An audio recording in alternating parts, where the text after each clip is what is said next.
I am the Watcher. I observe all that is, was, and ever could be.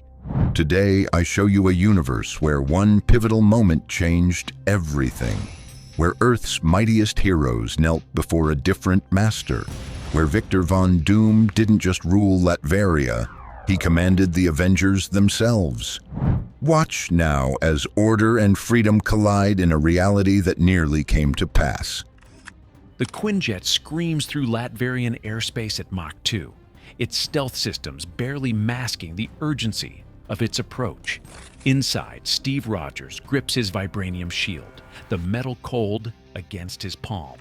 Across from him, Tony Stark's fingers dance across holographic displays, each swipe revealing another layer of encrypted data that shouldn't exist. Between them sits a figure in gleaming metal armor, not the red and gold of Iron Man, but the cold steel and emerald cape of Dr. Victor Von Doom, Supreme Commander of Earth's mightiest heroes. 30 seconds to target. Her hands steady on the controls, but there's something different in her tone, a calculated distance that wasn't there before the blip changed everything. The year is 2024, and the world you knew is gone. Picture this. The dust has settled from the greatest resurrection in human history. 5 years of grief reversed in a single snap of the Infinity Stones. But while the world celebrated the return of 3.5 billion souls, the political landscape had shifted like tectonic plates grinding against each other. Governments that had adapted to the post-snap reality suddenly faced populations doubling overnight.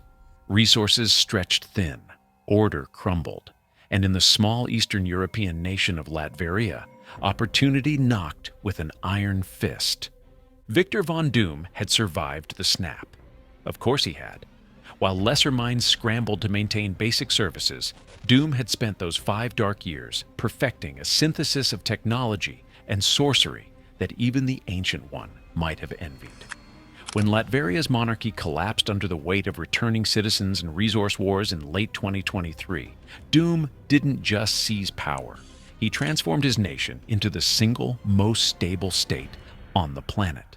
Clean energy from arc reactor derivatives he'd reverse-engineered and improved. Food security through hydroponic farms powered by mystical growth acceleration. Defense systems that made Wakanda's shields look like chain-link fences. The United Nations took notice. Secretary Ross, yes, that Ross, the one who'd hunted Bruce Banner across continents, stood before the General Assembly in January 2024 with a proposal that would have been laughed out of the room just months earlier. The Avengers initiative needs leadership, not the fractured emotional leadership of heroes acting on instinct, but calculated strategic leadership that can prevent threats before they materialize. Tony Stark had been in that room, watching from the gallery. The arc reactor in his chest, the one he'd sworn he was done with after Thanos, hummed with barely contained energy. He'd seen the logic in Ross's words, even as they made his skin crawl. The Avengers had won against Thanos, yes, but at what cost? Half the universe dead for 5 years, Natasha gone forever. Or so they'd thought, until Doom's first act as Supreme Commander proved otherwise. Liking this story so far? Well, it would mean a lot to our channel if you could hit that subscribe button and share with your marvelous friends. Okay, back to the story. You see, Doom's mastery of the mystic arts had revealed something Doctor Strange had deliberately kept hidden. The Soul Stone didn't destroy souls, it trapped them. And with the right combination of science and sorcery, with enough power channeled through Latverian tech enhanced by spells older than civilization, those souls could be recovered. Natasha Romanoff had been Doom's proof of concept, pulled from that ethereal prison on Vormir through a ritual that had required the combined energy output of 3 arc reactors and incantations in languages that predated human speech. Steve Rogers had watched her return with tears in his eyes, but also with growing unease, because nothing, absolutely nothing, came without a price when Victor Von Doom was involved. The binding spell that brought her back also tethered her to Doom's will, though she retained enough autonomy to eventually use that connection against him. A oversight born of Doom's arrogance. The Quinjet touches down on the outskirts of Prague, where reports indicate a multiversal incursion is in progress. Through the view screen, reality itself appears to be bleeding. Buildings phase in and out of existence, their architecture shifting between styles separated by centuries.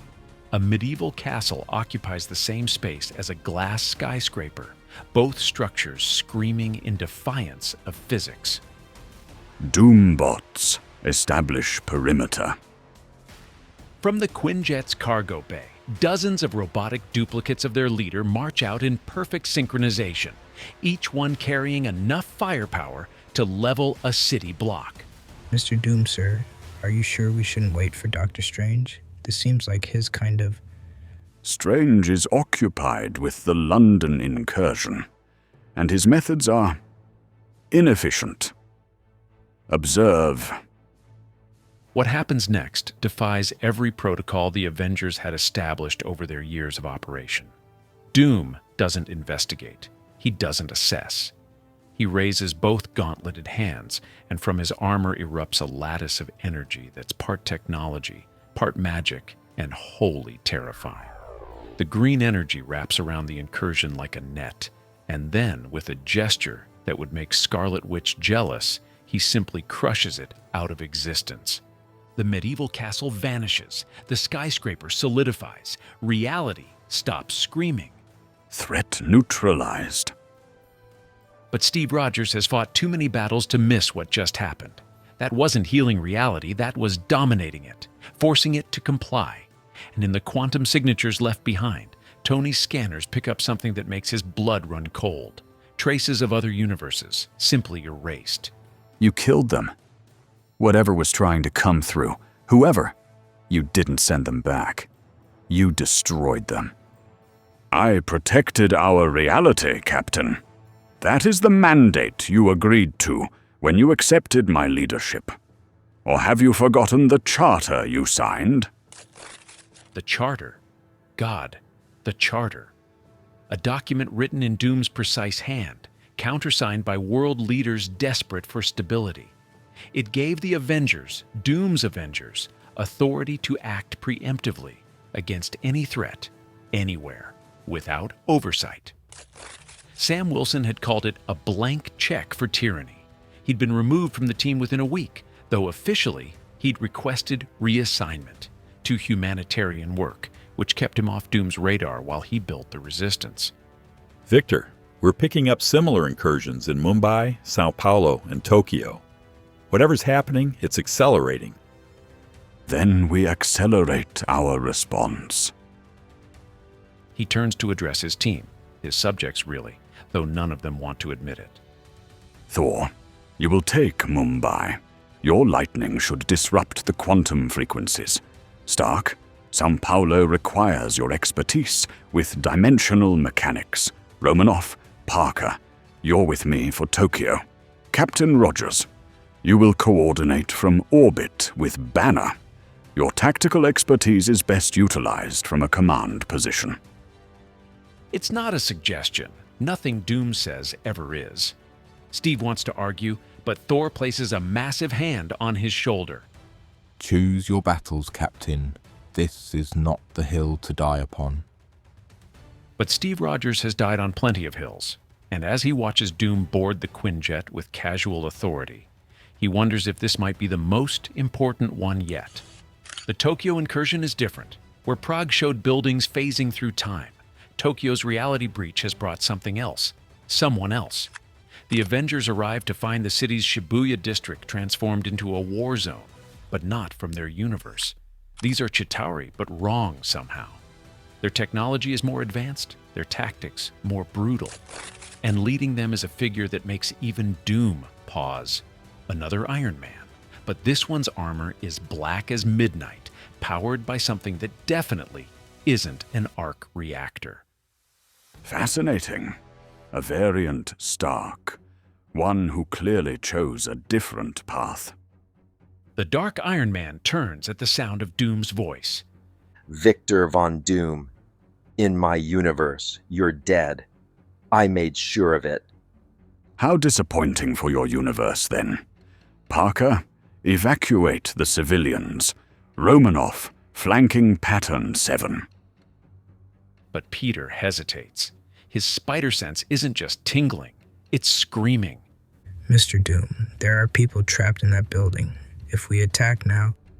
Those people are already dead, boy. They exist in a quantum superposition between realities. Saving them would require compassion. Peter, ignore that order. Save who you can. Captain Rogers, you are relieved of command duties. Banner, cut his comm access. Victor, I don't think... You don't think, Banner. You obey. Or, shall I remind you what happened to the last Hulk who challenged my authority? Nobody mentions the Hulk anymore. Not since Doom's therapeutic intervention that had somehow separated Banner and Hulk into two distinct beings, with the Hulk now contained in a Latverian facility for his own protection. Bruce had agreed to serve partly out of gratitude, partly out of fear of what Doom might do if that containment ever failed. This separation would later be reversed through meditation and acceptance rather than force. Peter makes his choice. He swings toward the building, his web shooters firing in rapid succession. Sorry, Mr. Doom, but Mr. Rogers is right. I have to try. What happens next occurs so fast that even Natasha, trained to observe everything, almost misses it. Doom raises one hand, and Peter's web shooters simply stop working. The young hero plummets 30 feet to the concrete, his suit's safety systems barely cushioning the impact. Stark's technology. Did you think I wouldn't install safeguards? The Dark Iron Man laughs, a sound like grinding metal. This is the mighty Avengers of this reality. Servants to a dictator. How pathetic. We serve order. Observe. The spell Doom casts isn't from any grimoire Doctor Strange would recognize. It's something older, darker, pulled from texts that the Ancient One had locked away for good reason. Reality doesn't just bend around the Dark Iron Man. It rejects him, like an immune system attacking an infection. The variant Stark screams as his very existence begins to unravel, his armor molecularly deconstructing as the universe itself declares him an impossibility that must not be.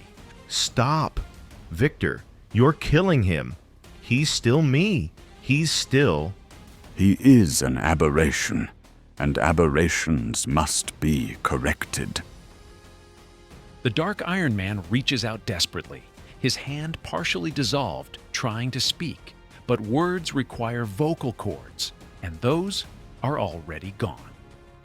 In seconds, there's nothing left but quantum dust that disperses in the Tokyo wind. Peter Parker throws up in his mask. Though his web shooters had been disabled, his suit's basic functions remained operational. Doom's control had limits. Natasha Romanoff doesn't react visibly, but she files every detail away. The Black Widow has survived too much to show her hand now, but she's been building a very specific file for a very specific purpose. That night, in a secure location that even Doom's surveillance can't penetrate, because Tony Stark built it using pre-Doom tech with Thor's Asgardian cloaking enchantments, a different kind of Avengers meeting takes place. Steve Rogers sits at a small table, his shield propped against his chair. Across from him, Tony Stark looks haggard, the arc reactor's light flickering with his agitation. Bruce Banner participates via a secure hologram, his face drawn with exhaustion and something that might be shame. We can't keep doing this. He's getting worse. He's getting stronger. Every incursion, every threat, he doesn't just defeat them, he absorbs them. Those reality warping spells, he's not just using magic. He's feeding on the quantum energy of dissolved universes. The readings from today's incidents support that theory. His power output has increased by 37% in the last month alone. And the Doombots? Tony pulls up a holographic display, showing what looks like a world map dotted with thousands of red points. They're not just in Latveria anymore. After today, I tracked their signatures. They're everywhere, Steve. Embedded in governments, corporations, military installations. He's not planning to rule the world. He already does. We just haven't admitted it yet. What about Thor? He's been notably absent from these discussions. Thor respects power. And right now, Doom has more of it than anyone, except maybe the Scarlet Witch.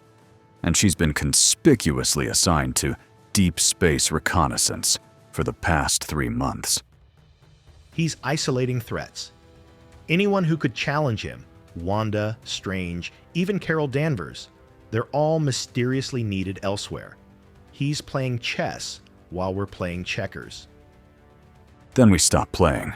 We need allies. Real allies. Not the ones Doom has approved.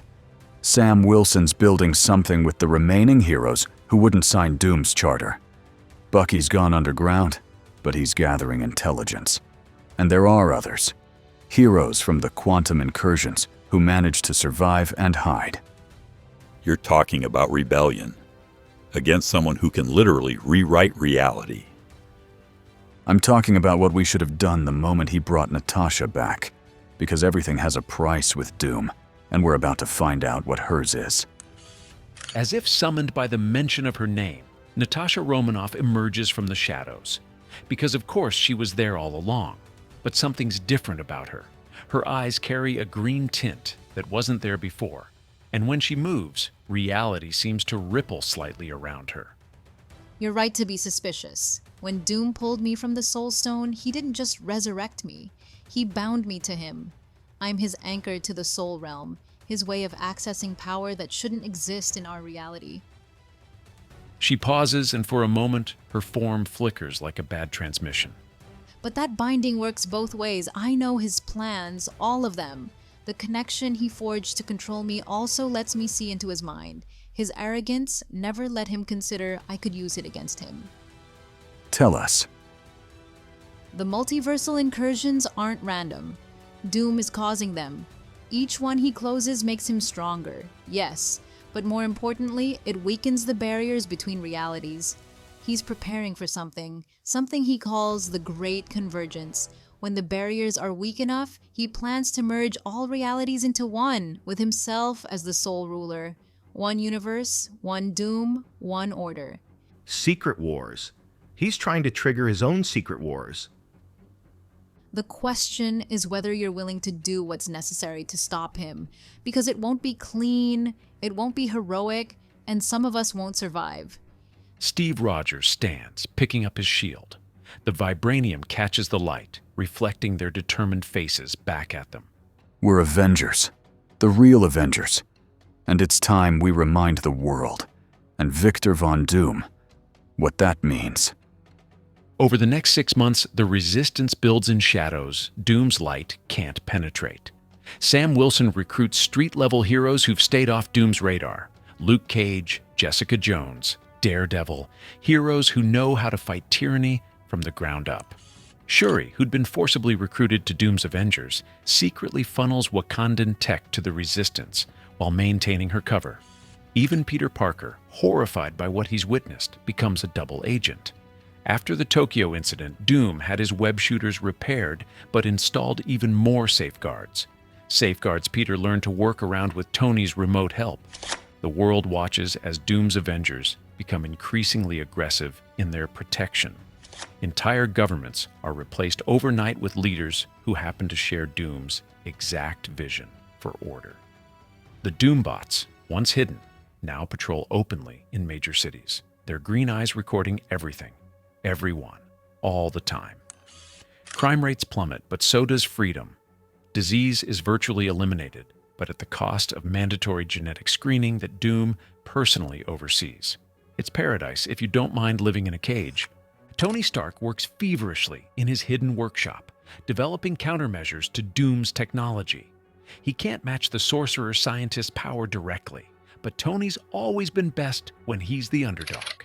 He creates armor that can shift between dimensions, weapons that can disrupt magical frequencies, and most importantly, a virus that can free approximately 30% of the Doombots from their master's control.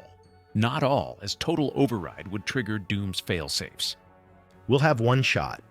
When we move, it has to be all at once. Every hero, every asset, everything we've built. Because if we fail, We won't fail. We can't. The turning point comes when Doom makes his final play. He announces to the world that he's detected an imminent multiversal collapse, a crisis that only he can prevent. That the solution? A ritual that will require the combined power of every superhuman on Earth, channeled through his armor. He frames it as humanity's only hope, and with his Doombots controlling media and government communications, the world believes him. But the Resistance knows better. This is it, the great convergence Natasha warned them about. The battle begins not with an explosion, but with a whisper. Natasha, using her connection to Doom, plants a seed of doubt in his mind, just enough to make him hesitate. The soul bond he created for control becomes his weakness. In that moment of hesitation, Tony's virus activates. Across the globe, 30% of the Doombots suddenly turn on their duplicates, creating chaos in Doom's perfectly ordered world. From the Sanctum Sanctorum, Doctor Strange, who'd been playing his own long game, pretending to be occupied while secretly preparing, opens portals that bring together heroes from across the planet. Even Carol Danvers arrives from deep space, her reconnaissance having been her own investigation into Doom's true plans. The real Avengers assemble. Steve Rogers with his shield raised high, Tony Stark in his dimension-shifting armor, Thor with lightning crackling around Mjolnir. Bruce Banner finally merged properly with Hulk through meditation rather than Doom's force, having secretly worked with Strange to reverse Doom's separation, and dozens of others who refuse to kneel. The battle is mythology in the making. In the skies above New York, because it's always New York, reality itself becomes the battlefield. Doom, empowered by the quantum energy of dissolved universes, reshapes matter with thoughts. Buildings become weapons, the air itself turns solid to trap heroes, and gravity reverses at his whim. But the Avengers have something Doom never calculated for. They have each other. When Doom tries to erase Steve from existence, Tony's armor shifts him into a parallel dimension for a crucial second. When Doom unleashes mystical attacks that would shatter minds, Strange and Wanda, who'd returned the moment the rebellion began, weave shields of pure will. When the remaining Doombots swarm, street-level heroes hold the line with nothing but determination and the knowledge that some things are worth dying for. The climax comes when Peter Parker, that young man who'd once called Doom Sir, makes the choice that defines heroes. Using his access to Doom's systems, access Doom never fully revoked because he'd installed so many safeguards he believed betrayal impossible. Peter initiates a feedback loop in the quantum collection array. All that power Doom had been gathering, all those dissolved realities, suddenly have nowhere to go but back. You fool! You'll destroy everything. We'll save it. Avengers, assemble! The cry goes up from 100 throats, and in that moment, they're not just heroes. They're humanity's roar of defiance against tyranny, no matter how perfect its mask. Doom's armor explodes in a cascade of green light that paints the sky like aurora borealis. Reality shudders, cracks, and then, miraculously, holds. The dissolved universes reconstitute. The barriers between worlds strengthen, and Victor Von Doom falls from the sky like Icarus who flew too close to a sun of his own making. They find him in a crater, his armor shattered, his power broken, but not his mind. The man beneath the mask is scarred, brilliant, and utterly defeated. As SHIELD agents move in with power dampeners designed by Tony and enchanted by Strange, he looks up at Steve Rogers with eyes that burn with neither hate nor regret, but something far more dangerous. Certainty. You've doomed them all. Without my order, without my protection, the chaos that's coming will consume everything. The multiverse is fracturing, Captain. I was the only one with the will to hold it together. Then we'll face that chaos together, as Avengers, as equals, not as subjects under a dictator's rule. You still don't understand. I've seen what's coming. The Beyonders, the incursions, the end of everything. I was trying to save you all. Maybe you were, but saving the world doesn't mean anything if there's no freedom left in it. As they take Doom away, Natasha, finally free from his influence, though forever changed by her resurrection, stands with her family of choice. He's not wrong about what's coming. I saw it in his mind. The threats ahead make Thanos look like a warm-up act. Then we'll face them, together, the right way. The camera pulls back, if this were a movie, showing the Avengers standing in the ruins of a battle that reshaped reality itself. They're battered, some are broken, but they're free. In the distance, emergency services arrive, civilians emerge from shelters, and the world begins to rebuild. Not under the iron fist of a single ruler, but with the messy, chaotic, beautiful democracy of choice. But in his specially designed cell, Victor Von Doom sits in meditation, his scarred face calm. On the wall, barely visible, equations begin to form, calculations that will lead to his return in Avengers. Doomsday. Because Doom is inevitable. Doom is eternal. And Doom endures. The screen fades to black. But the story? The story is just beginning. If you enjoyed this journey into the shadows of what might have been, remember to hit that subscribe button and join us for more explorations of the infinite, wonderful, and marvelous possibilities.